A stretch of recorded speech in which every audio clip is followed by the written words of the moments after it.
Hello, and welcome to May's Motel, the podcast where I bring you the fictional and true stories of crime.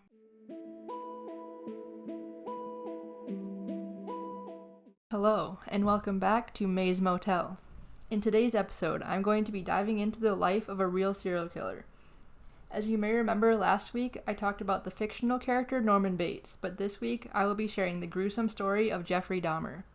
Before I begin, I need to give a trigger warning. There are gruesome acts of dismemberment, cannibalism, and R-word involved. By the way, it's your boy Ed here. I forgot to introduce myself. It's Hi. my fiance, Eddie. So imagine it is the late 80s, and you're just simply standing outside near a bar minding your own business. A man approaches you, and he offers $50 just to go home and hang out with him, maybe have a couple of beers. That sounds awesome. Seems like it. To get paid, go have some beers. Hell yeah.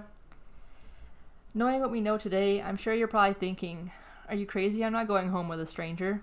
Oh, yeah. I mean, that's what I'm thinking. But it is the late 80s after all. People were not as afraid of others as we are now. So you take the man's offer, it is $50 after all. Why not hang out and go get paid for it? Maybe he's just looking for some company. You head to his house, but you realize it's not just a regular guy's night in. Suddenly you're feeling dizzy, and you realize that your drink did taste a little funny. Your eyes begin to close, and you fall asleep, never to wake up again. Ooh, spooky. It was almost always like this. He preyed on unsuspecting young men, taking advantage of them and finding some sort of sick pleasure from these killings. So let's start at the beginning. What was he like before he was a killer? Or did he always have suspicious habits that could have been stopped if only someone had paid close enough attention? Jeffrey Lionel Dahmer was born on May 21st, 1960 in Milwaukee, Wisconsin. His mother, Joyce Annette, was a teletype machine instructor, and his father, Lionel Dahmer... What's a teletype machine? A teletype. Teletype? What is that? I don't know. She instructs some kind of machinery. I think it's some kind of computer. Oh, okay. Because, like a typewriter or something, that's what it reminds me of. The sound, at least. I don't know for sure. I didn't really look into it. Okay. Lionel Dahmer was a Marquette University chemistry student. His mother was a hypochondriac, and she also suffered from depression. Unfortunately, neither of his parents paid much attention to him while he was growing up. He was seen as quiet and timid in elementary school. He ended up springing an interest in dead animals at an early age, collecting large insects and animal carcasses. When he was only 4 years old, he saw his father removing bones from beneath their house, just cleaning up underneath their house. And this sparked a fascination in him to search their home for more bones. So these bones were already there just to make Yeah, sure, they're right? just like dead animals. Like, Okay. They died under their house and he's just cleaning them out. Okay. He once decapitated the carcass of a dog, nailed the body to a tree, and then he impaled the skull on a stake. Wait, Jeffrey did that, right? Yes, Jeffrey did that. Okay. After he saw his father removing the bones, he started looking... So he's like, oh, Dad can take out bones, so that means I can behead a dog. And Well, it was a dead dog that he found. still. One night, while they were eating a chicken dinner, he asked his father what would happen to the bones if they were put in bleach. Lionel was pleased with Jeffrey's curiosity, so he safely showed him how to bleach and preserve the animal bones. That's strange. Well, his father is a chemistry student, so I Yeah. think he was just Yeah, I guess if you look at it from that perspective. he was just proud of his son, I guess, for sparking an interest in something that he's into. Okay, yeah, I guess I can see that. In high school, he was seen as an outcast, but he later became known as the class clown by pulling a Dahmer, which involved pretending to have seizures and acting as if he had cerebral palsy. I remember that from the movie with Ross Lynch. That was My Friend Dahmer or something. Yeah, something like that. I don't remember the title of it. Jeffrey realized that he was gay while he was in high school, but he did not tell his parents. He often fantasized about dominating and controlling a completely submissive male partner. At the age of 16, he fantasized rendering a particular jogger unconscious and then making sexual use of his body. One day, he hid in the bushes with a baseball bat and he waited for that jogger, but fortunately for that jogger, he did not pass by on this day. Dahmer said that this was his first attempt to attack someone. Oh my gosh. How old was he? He was in high school. Oh, so he's pretty young. Yeah. Wow. So young and having such twisted thoughts. Also, while he was in high school, his parents got divorced, and he ended up living in their house alone. His first murder was committed only 3 weeks after his high school graduation. He encountered Stephen Mark Hicks, who was hitchhiking, and he lured him to his empty home by promising that they could drink alcohol together. How did he pay bills if he was living all by himself and going to school? I assume that his parents know that he was living there, but I don't know why they left him alone, so maybe since he... Because there's like still gas bills and electric bills that... Yeah, I don't know. Maybe his parents just took care of it and they just let him stay there. I don't know. Oh, that's weird. They talked, they drank, and they listened to music for several hours. When Hicks wanted to leave, Dahmer hit him 3 times with a 10-pound dumbbell. He strangled Hicks to death with the bar of the dumbbell, and then he stripped the clothes from his body and masturbated over the body. The next day, Dahmer dissected the body and buried the remains in a shallow grave in his backyard. Several weeks later, he dug the remains back up and took the flesh apart from the bones. He dissolved the flesh in acid and then flushed the acid down the toilet. He crushed the bones and then scattered them in the woods behind his home. Wow. Are the bones still there? Yeah, they'll find them later. Oh, I meant like currently. Oh, no, I don't think so. He did not kill again for 9 years. During this time, he enlisted in the Army after he failed to get into the Ohio State University. In the Army, he trained as a medical specialist at Fort Sam Houston. He was stationed in West Germany in 1979. He began to suffer from alcohol abuse, and this deteriorated his performance in the Army. He was deemed unsuitable for military service and was honorably discharged. He went back to the States, moving to Florida in an attempt to live on his own. He found a job at a deli shop and he lived in a motel until he was kicked out for not paying for his room. He ended up calling his father and asked to return home. 2 weeks after he returned home to Milwaukee, he was arrested for drunk and disorderly conduct. He was fined $60 and sentenced to 10 days in jail. What did he do?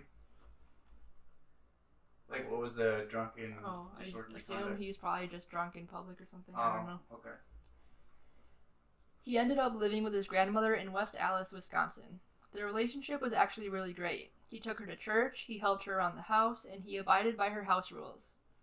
In early 1982, he became a phlebotomist, which is someone who is responsible for collecting blood samples, at the Milwaukee Blood Plasma Center. He held this job for 10 months until he was eventually laid off. He was unemployed for 2 years, and he lived off the money that his grandma was able to give him. On August 7th, 1982, he was arrested for indecent exposure, in which he was convicted and fined $50 plus court costs. Sorry, just checking on her dog. He's kind of messing around with the cords. I'm just trying to make sure he doesn't, detach one. In January of 1985, Dahmer found work as a mixer at the Milwaukee Ambrosia Chocolate Factory. He met a man at the factory who gave him a note offering to perform fellatio on him. And for those of you who don't know what fellatio means, as May told me, it was... Oral sex. Yeah. Dahmer did not respond to this offer, but the fantasies that he had as a teenager began coming back to him. He started to familiarize himself with gay bars and gay bathhouses. At the bathhouses, he became frustrated when his partners would move during their sexual encounters. In June of 1986, he began administering sleeping pills to his partners, and he would wait for them to fall asleep before performing sexual acts. After doing this 12 times, the bathhouse revoked his membership, so he continued the practice at hotel rooms. Shortly after he lost his bathhouse membership, he read a report in the newspaper of an upcoming funeral for an 18-year-old male. He had the idea to steal the corpse and take it home. However, he found the soil to be too hard to dig up, so he just abandoned the idea. He was then arrested in August 1986 for masturbating near two 12-year-old boys. At first, he admitted the offense, but then he changed his story, claiming that he had just been urinating outside and didn't know anyone was around.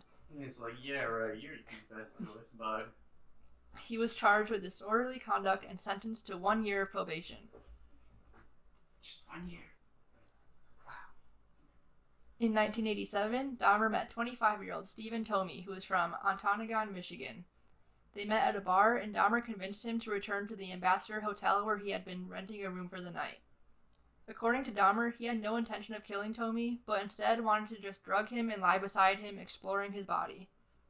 The next morning, Dahmer woke up with Tomey lying next to him, with his chest crushed in and black and blue.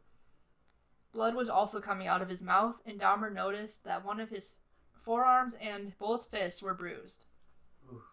Dahmer claims to have no memory of anything happening the night before. Dahmer purchased a large suitcase to take Tomey's body from the hotel to his grandmother's house. 1 week later, he severed Tomey's head, arms, and legs from his torso. He filleted the bones from the body and cut the flesh into small pieces. He put the flesh in garbage bags and then wrapped the bones in a sheet, pounding them into splinters with a sledgehammer.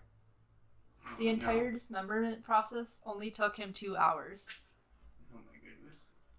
He disposed of the remains in the trash, but he kept the head, keeping it wrapped in a blanket for 2 weeks.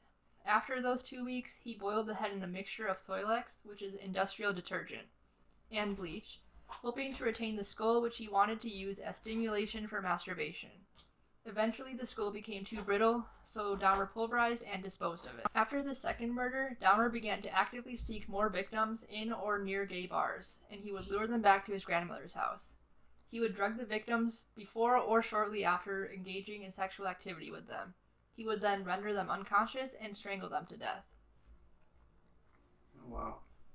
2 months after killing Tomey, Dahmer met 14-year-old prostitute named James Doxtator. Dahmer offered him $50 to go back with him and pose for nude photos. At Dahmer's grandmother's house, they engaged in sexual activity, and then Dahmer drugged and strangled him. His body was left in the cellar for a week before being dismembered in the same way that Tomey had been dismembered. He also disposed of the body in the same way, and he kept the skull until it was too frail to keep. Oh my goodness, he's taking trophies. Yep, that's just the beginning. Oh no. On March 22nd, 1988, Dahmer met a 22-year-old bisexual man named Richard Guerrez. Nope.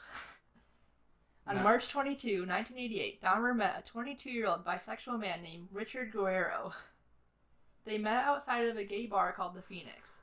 This time, Dahmer offered Guerrero $50 to simply stay the night with him. Guerrero was drugged and strangled with a leather strap. Dahmer then performed oral sex on the corpse. His body was dismembered and disposed of in less than 24 hours, in the exact same way as the previous victims.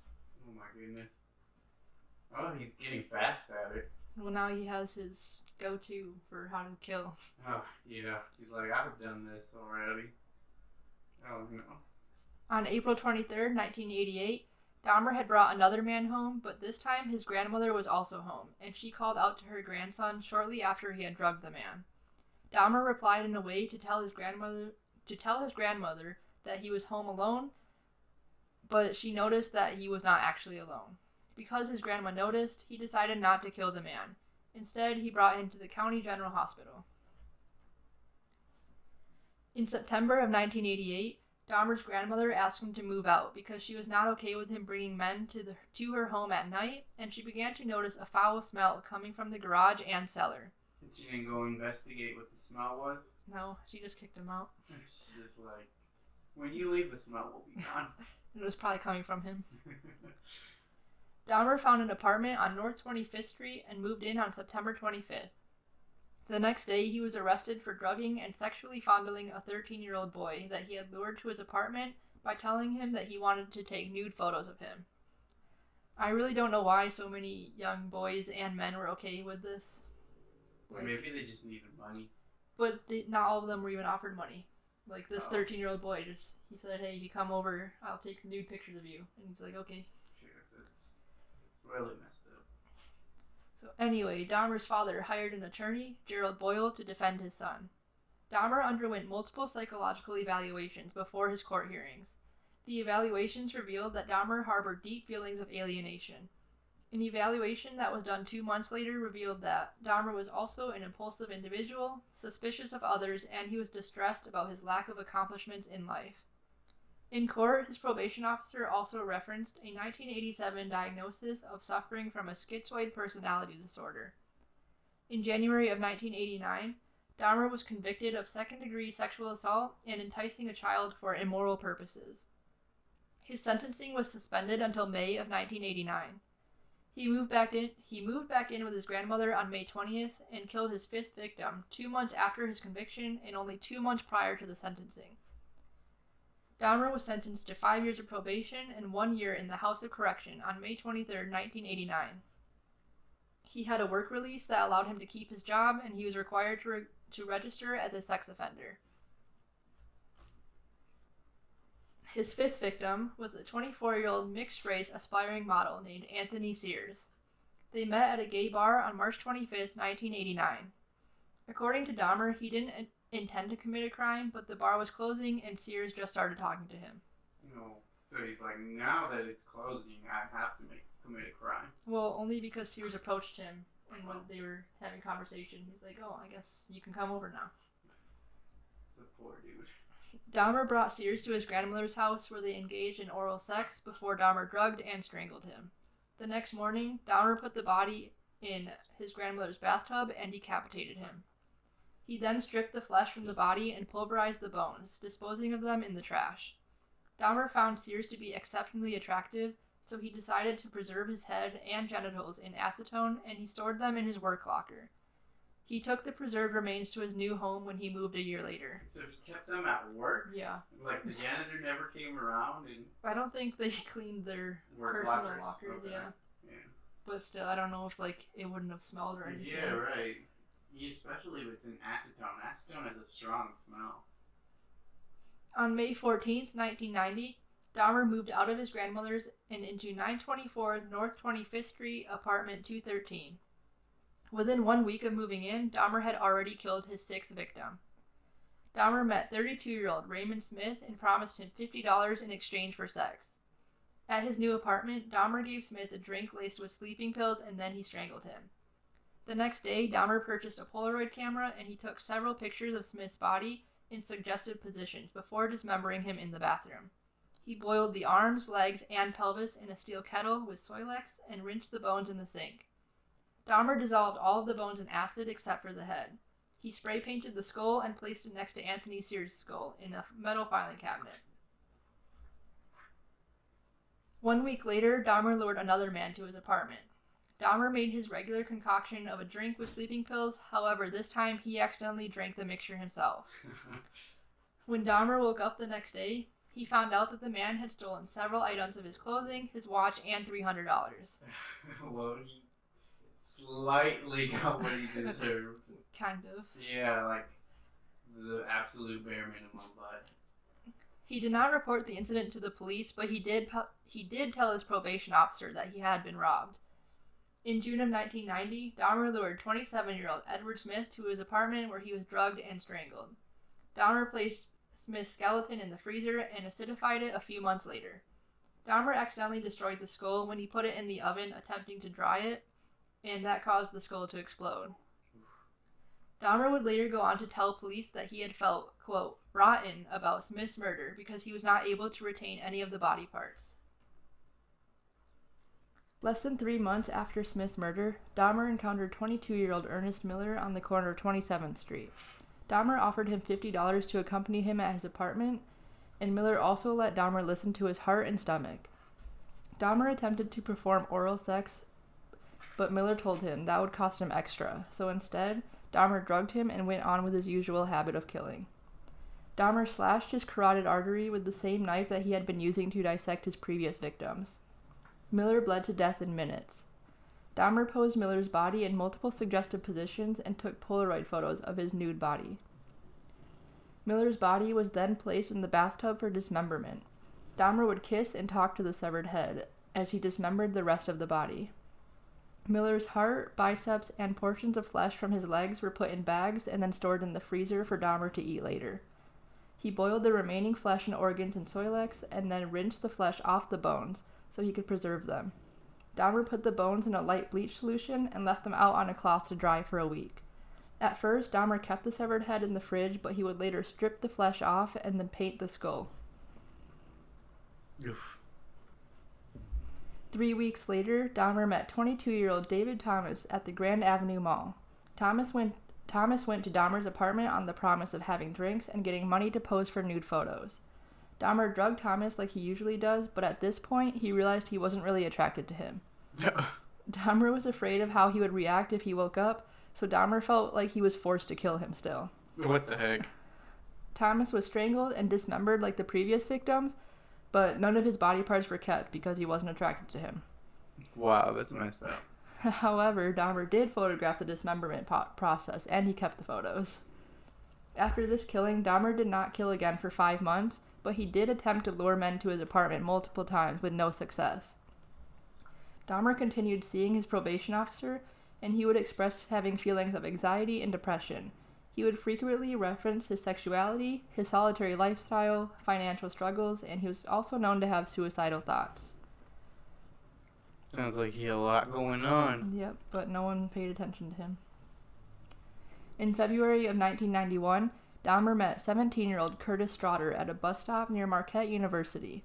He offered money to Straughter in exchange for nude photos and sexual intercourse. At Dahmer's apartment, Straughter was drugged and had his hands handcuffed behind his back. Dahmer strangled him to death with a leather strap. He was then dismembered, and Dahmer kept his skull, hands, and genitals to photograph.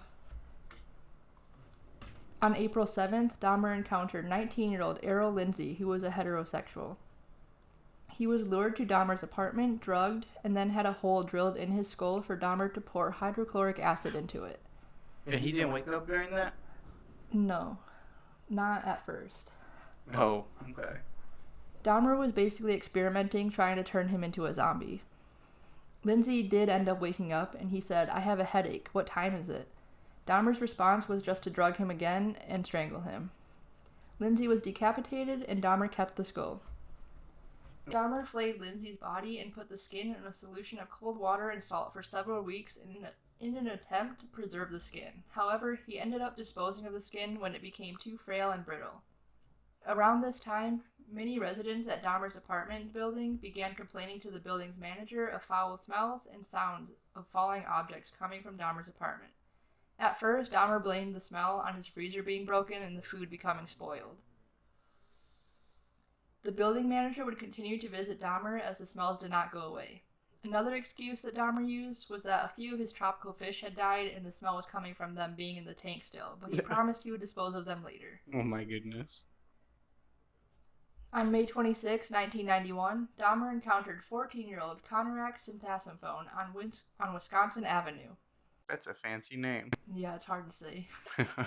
Coincidentally, Synthasmphone was the younger brother of a boy that Dahmer had molested in 1988.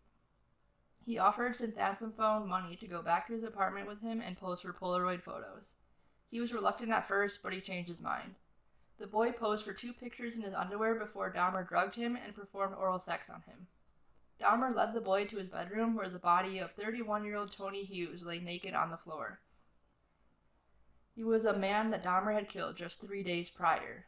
Hughes was a deaf mute who was brought to Dahmer's apartment by written request to pose for nudes. He was drugged and strangled. Oh my gosh. Everybody's getting drugged and strangled. That's his go-to. Oh my gosh. Dahmer drilled a hole into Synthasmphone's skull and injected hydrochloric acid into his frontal lobe. Dahmer drank beers next to his unconscious body, and eventually he left to go drink at a bar. The next morning, Dahmer was walking back to his apartment when he saw Synthasmphone sitting naked on the corner of 25th and State Street, talking to 3 women. Dahmer approached them and told the women that Synthasmphone was a friend, and he tried to lead him back to his apartment. The women told Dahmer that they had already called 911.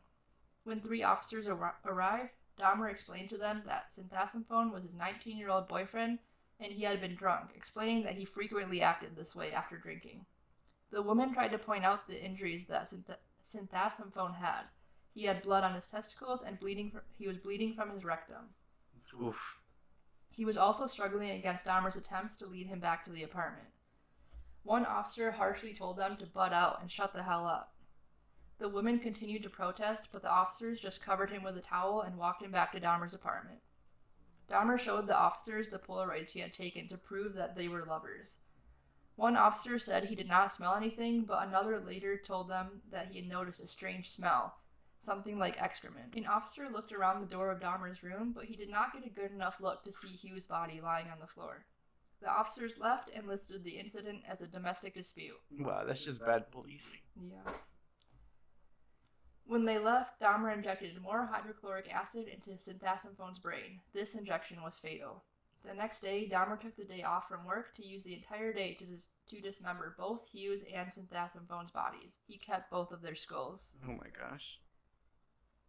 On June 30th, Dahmer traveled to Chicago and he met 20-year-old Matt Turner at a bus station. Dahmer offered to do a professional photo shoot for him if he went back to Milwaukee with him, and Turner accepted.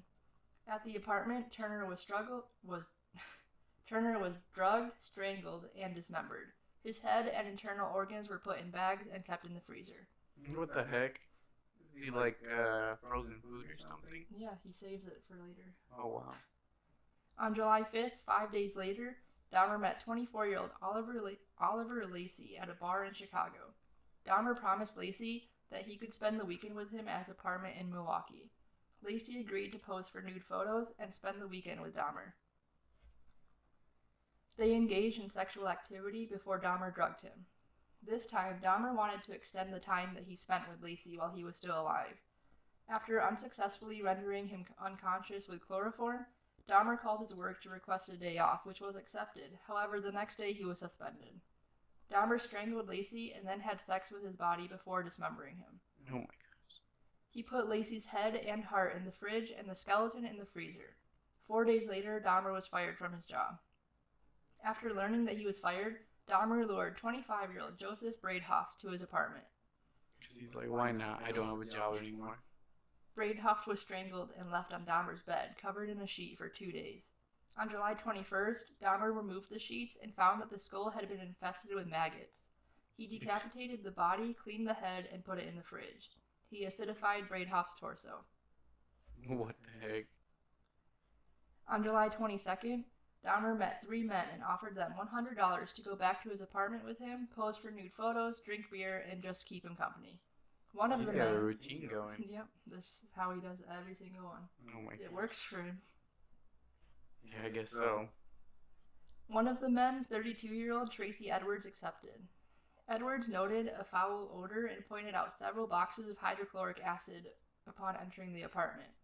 Dahmer claimed he used the acid to clean bricks. Dahmer told Edwards to look at his tropical fish, and while he was distracted, Dahmer put a handcuff on his wrist and tried to handcuff them together. He was unsuccessful, so Dahmer asked Edwards to join him in his bedroom for the nude photos. In the bedroom, Edwards noted posters of nude men on Dahmer's walls, and that a videotape of The Exorcist 3 was playing. He also noted a large blue drum in the corner that had a foul odor coming from it. Dahmer waved a knife around and told Edwards he was not going to take nude photos of him. Edwards began unbuttoning his shirt, but then he told Dahmer he would only let him take the photos if he would take the handcuffs off and put the knife away. Yeah, that's a good request. In response, Dahmer just turned his head towards the TV.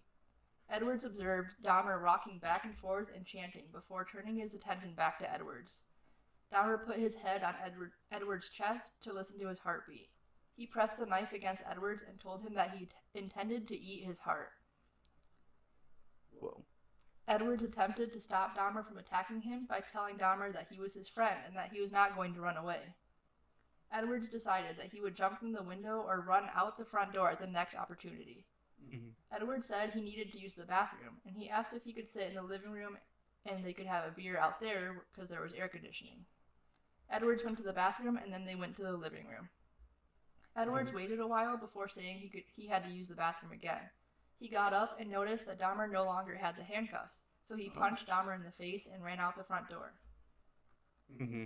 At 11:30 p.m. that night, Edwards flagged down 2 police officers. The officers saw Dahmer had a handcuff attached to his wrist. Edwards told the officer that a freak had put the handcuffs on him. The officers tried to unlock it, but their keys did not match the handcuffs brand. Oh, wow. These are some crazy handcuffs. Yeah, probably not official police ones. Yeah. The officers accompanied Edwards back to the apartment that he had just spent the last 5 hours at escaping. When they arrived, Dahmer did admit to putting the handcuffs on Edward, but he didn't tell them why. Edwards told the officers that Dahmer also had a knife that he had been using. Dahmer tried to go past the officers to get the handcuff keys, but the officers wouldn't let him. Mm-hmm. The officers went into the bedroom and they saw the large knife that Edwards had mentioned sitting on the bed. Oh. They also saw an open drawer containing Polaroid pictures, most of which were of human bodies in various stages of dismemberment. Oh, no. Yep, he's been caught. Dahmer saw the officers holding his Polaroids and he attempted to fight off the officers and resist arrest. The officers overpowered him, cuffed his hands behind his back, and called for backup. That must have been, like, shocking to the officers to see all those pictures. But I think they reacted pretty quickly for once. Yeah, for sure. One officer pinned Dahmer to the ground while the other officer opened the fridge where he saw the freshly severed head of a black male on the bottom shelf. Oh, yeah, see, that would have, like, freaked me out. I'm sure they were all traumatized. Yeah, having nightmares about this stuff. While Dahmer was pinned to the ground, he muttered, "For what I did, I should be dead." A more detailed search of the apartment was conducted by the Milwaukee Police's Criminal Investigation Bureau. 4 severed heads and 7 skulls were found. Investigators found collected blood drippings on a tray at the bottom of the fridge. They also found 2 human hearts and a portion of arm muscle wrapped in a plastic bag in the shelves of the fridge. They found an entire torso and a bag of human organs and flesh in the freezer. Oh. 2 entire skeletons, a pair of severed hands, 2 severed penises, and a mummified scalp were found in the 57-gallon drum that was in Dahmer's room. But that's horrific. How many people did he get? A lot. A lot. I think we've gone through, like, at least 10 murders. Oh, wow. These are the ones that we know of, right? Yeah. Dahmer was questioned by Detective Patrick Kennedy on July 23rd. Over the next 2 weeks, Detective Kennedy and later Detective Dennis Murphy conducted multiple interviews that totaled around 60 hours. Dahmer waived his right to have a lawyer present, and he said that he wished to confess as he had, quote, "created this horror and it only makes sense. I do everything to put an end to it," end quote. He admitted to murdering 16 young men in Wisconsin since 1987, with 1 additional victim in 1978. So that makes 17 victims. Oh. Most of his victims were unconscious prior to being killed, although some had died from the acid or boiling water that was injected into their brains. After all of the murders that were committed, almost all of the murders that were committed after... Oh my god. Almost all of the murders that were committed happened after Dahmer moved to his apartment building. Those ones involved a ritual of posing the bodies in suggestive positions, typically with the chest thrust outwards before being dismembered. Dahmer admitted to engaging in necrophilia and performing sexual acts. Dahmer also confessed to having consumed the heart, liver, biceps, and portions of thighs of several of his victims. Wow, so he ate the people? Yeah, that's why he was freezing them, so he could Eat them? later. Oh, wow. Dahmer described the increase in his killing in the last 2 months prior to his arrest as, quote, "an incessant and never-ending desire to be with someone at whatever cost. Someone good-looking, really nice-looking. It just filled my thoughts all day long," end quote. When asked why he preserved some of the skulls and skeletons, Dahmer said that he was in the process of constructing a private altar of his victims' skulls. The display was going to have the complete skeletons of Miller and Lacey on each side of the table, where the severed heads and skull from a future victim would be. Incense sticks were to be placed at each end of the table. He also wanted to have a large blue lamp with extending blue globe lights. The altar would be placed in front of a window covered with a black, opaque shower curtain, with a black leather chair for Dahmer to sit in front of. So there's actually a picture of, he had like a drawing of how he wanted this to look. And it kind of looked like our table here. He had Well, that's unsettling. I didn't want to picture that. He had a long table, and then he had drawn, like, at the ends would be the skeletons, and then the skulls on the table, and he would sit on his throne in the front of it. That's crazy. In an interview on November 19th, 1991, Dahmer was asked who the altar was dedicated to. Dahmer said, "Myself. It was a place where I could feel at home." He also said that the altar was going to be a place of meditation, and he told them that if the arrest had happened only 6 months later, they would have found the altar as well. Dahmer was charged with 4 counts of first-degree murder on July 25th. He was charged with 11 more murders by August 22nd. On September 14th, investigators found hundreds of bone fragments in the woods at the address where Dahmer had confessed to killing his first victim. 3 days later, Dahmer was charged with Hicks murder by authorities in Ohio. That's the first victim. Oh, wow. Dahmer was not charged for the attempted murder of Tracy Edwards or with the murder of Stephen Tomey because he didn't remember killing Tomey. And the Milwaukee County District Attorney only brought charges where cases could be proven beyond reasonable doubt. Dahmer had no memory of this murder, and because he had no memory and there was no evidence, the crime basically didn't exist. That's messed up. On January 13th, 1992, at a preliminary hearing, Dahmer pleaded guilty but insane to 15 counts of murder. The trial began on January 30th, 1992. The trial lasted 2 weeks. He was tried for 15 counts of first-degree murder before Judge Lawrence Graham. By pleading guilty at the preliminary hearing, Dahmer waived his rights to an initial trial to establish guilt. Opposing counsels at the hearing debated whether or not Dahmer suffered from mental or personality disorder. The prosecution claimed that any disorders did not deprive him of the ability to resist his impulses, while the defense argued that Dahmer suffered from a mental disease and was driven by obsessions and impulses that he simply could not control. The defense also argued that Dahmer was insane due to his necrophilic drive. Forensic psychiatrist Dr. Carl Wallstrom diagnosed Dahmer with necrophilia, borderline personality disorder, schizotypal personality disorder, alcohol dependence, and a psychotic disorder. The prosecution rejected the defense's argument that Dahmer was insane. Dr. Fred Fosdale testified that Dahmer did not have mental disease or defect at the time of the murders because he was a calculating and cunning individual. Yeah, planned all of this stuff out. He was able to differentiate between right and wrong, and he had the ability to control his actions. Fosdale did believe that Dahmer suffered from paraphilia, but he did not believe that he was a sadist. Forensic psychiatrist Dr. Philip Resnick testified that there was ample evidence that showed that Dahmer prepared for each murder in advance, so the crimes were not impulsive. Resnick also believed that Dahmer had to drink alcohol to overcome killing. If his crimes were based on impulse, he would not need to drink beforehand. Dahmer strongly identified with characters from The Exorcist 3 and Return of the Jedi, because the level of power that was held by the evil and corrupt characters within the movie. Forensic psychiatrist George Palermo stated that Dahmer killed men because he wanted to kill the source of his homosexual attraction to them. He killed what he hated in himself by killing other men. On February 15th of 1992, Dahmer was ruled to be sane and did not suffer any mental disorders at the time of the murders. Formal sentencing was postponed until February 17th. Dahmer read a statement emphasizing that he had never desired freedom after his arrest and that he wished for his own death. He said that none of the murders were motivated by hatred. He understood society would never forgive him, but he hoped that God would. Dahmer was sentenced to life in prison plus 10 years for the first 2 counts and life in prison plus 70 years for the remaining 13 counts. The death penalty was not an option because Wisconsin had abolished capital punishment in 1853. Dahmer's father and stepmother were allowed a 10-minute private meeting with their son before he was transferred to the Columbia Correctional Institution. 3 months after his conviction... What did they talk about? I think it was just like a goodbye. Oh, okay. They didn't seem to be too disappointed or anything. Oh, well. 3 months after his conviction, Dahmer was to be tried in Ohio for the murder of his first victim. The court hearing lasted only 45 minutes. Dahmer pleaded guilty and was sentenced to a 16th term of life imprisonment. Dahmer was placed in solitary confinement for the first year of his sentencing due to concerns for his physical safety from other inmates.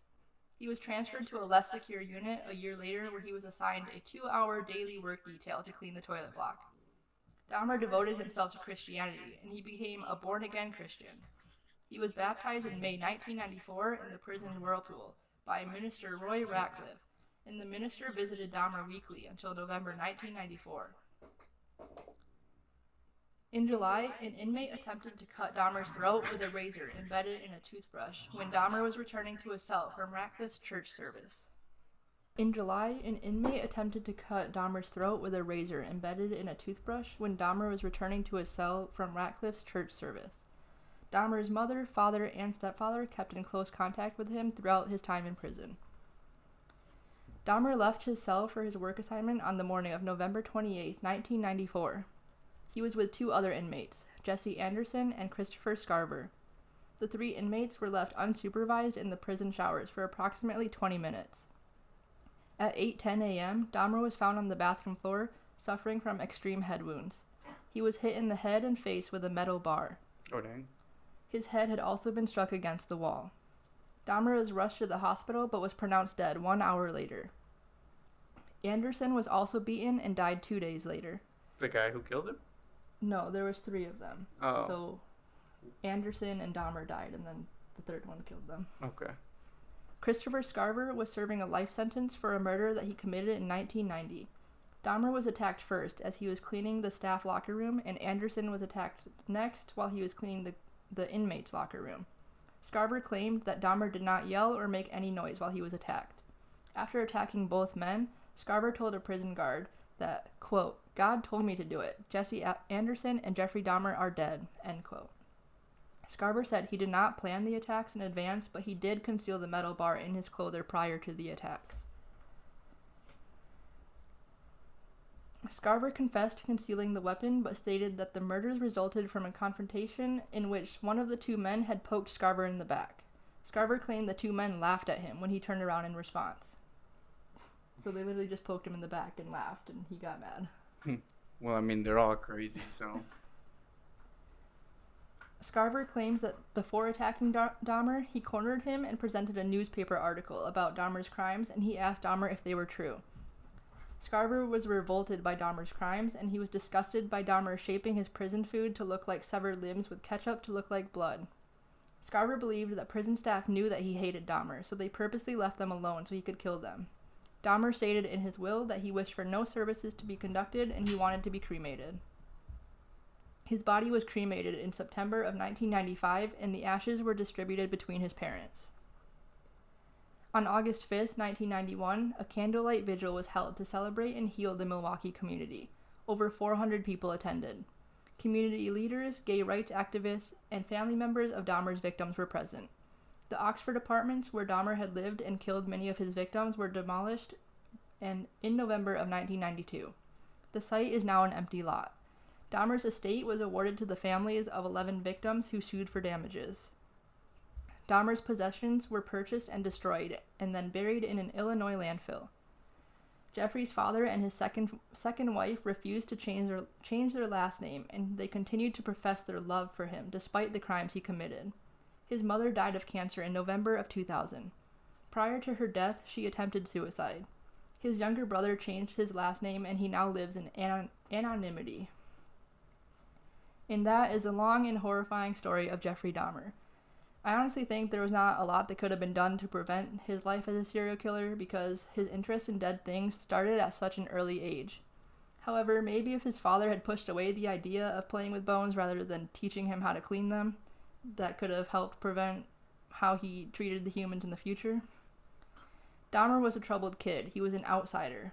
I think he needed a lot of help that he wasn't able to get, and that caused his actions to get completely out of hand. His probation officer was aware of his anxiety and depression, but nothing was done. And even when he made it aware that even though he had also made it aware he had been having suicidal thoughts. Jeffrey expressed his feelings, but nothing was ever done to help him. He got caught doing small crimes in the beginning, and maybe his future killings could have been stopped if he got help after the smaller crimes were committed. Mm-hmm. I have suffered from anxiety and depression myself, so I can empathize with Jeffrey. Fortunately, though, I have a great family and fiance who have supported me and helped guide me through getting help. If only Jeffrey could have had parents that cared a little more, or teachers that paid a little more attention to him in school, or if his probation officer had taken his feelings seriously, maybe some, if not all, of his killings could have been prevented. I also wish that police officers handled things differently. If the police officers would have listened to synthazophone and the woman after helping him escape, they could have saved him from being killed and potentially stopped Dahmer from killing again after that. I do agree with Jeffrey's statement when he is arrested, where he said he knows what he did was wrong and he deserves to die because of it. But it makes me wonder, if he knows he's doing something wrong for so long, why did he continue to do it time and time again? I hope this episode helps to show who Dahmer truly was, and I want to give my condolences to the victims and their families. I cannot imagine the pain and suffering they all went through at the hands of just one man. Well, that's all for today's episode. I hope you enjoyed it as much as you could for such a gruesome story. Thank you for checking into May's Hotel. Bye. I messed it up. Well, I mean, we're still rolling. Thank you for checking in to May's Motel, and visit again soon for the next episode on another fictional character. Peace out.